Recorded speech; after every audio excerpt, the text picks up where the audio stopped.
நாங்க எங்க பொண்ணை எங்க வசதியை மீறி நல்லா படிக்க வச்சுட்டோம். நகை போட மாட்டேன்னு சொல்லாம சொல்றியா கிழவி? என்ன தம்பி சொன்னீங்க? இல்ல ஆண்டி, படிப்பு தானே முக்கியம். ரொம்ப நல்ல விஷயம்னு சொன்னேன். பாவம் அவ டெய்லி காலேஜுக்கு போயிட்டு வர்றப்ப நடந்தே போயிட்டு வருவா. ரைட்டு, காருக்கு கால் சீட் வாங்க ஸ்டார்ட் பண்ணிட்டாங்க.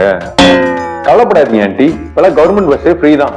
எங்கனாலும் போலாம் வரலாம். அத சொல்லல தம்பி, அட்லீஸ்ட் மாப்பிள்ளை வீட்டுல ஆடி காராது இருக்கணும். அது சரி. மாசம் மாசம் வீட்டு வாடகை கொடுக்க முடியாம நாங்க படுற கஷ்டத்தை எங்க பொண்ணு படவே கூடாது தம்பி. அந்த பிரச்சனை எங்க வீட்டுல இல்லவே இல்ல ஆண்டி, டோன்ட் வரி. அப்படின்னா உங்களுக்கு சொந்த வீடு இருக்கா தம்பி? இல்ல ஆண்டி, வாடகை ப்ராப்ளம் வராது. நாங்க ஒத்து வீட்டுல இருக்கோம்.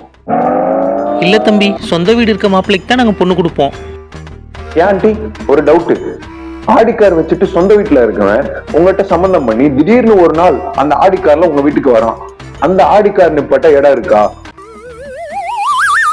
நல்ல ஹோம்லியா நல்ல ஃபேமிலியா பாத்துக்கிற பொண்ணா, நல்ல கேரக்டரா, நல்லா படிச்சிருந்தா போதும், வரதட்சணை எதுவுமே வேணாம்னு நினைச்சு பொண்ணு கேட்க வந்த எங்களை நீங்க யோசிக்கல. இதையா யோசிச்சிருக்க போறீங்க? இல்ல தம்பி, உங்களுக்கு எங்க பொண்ணு இல்ல. இன்னும் 2 வருஷம் போச்சுன்னா அது பொண்ணே இல்லடா. உங்களோட நீங்களும் உங்க மேரேஜும் மிங்கிளாகி மிதிப்படுறதை விட சிங்கிளா இருந்து சிறப்பா வாழ்ந்துக்கிறோம்.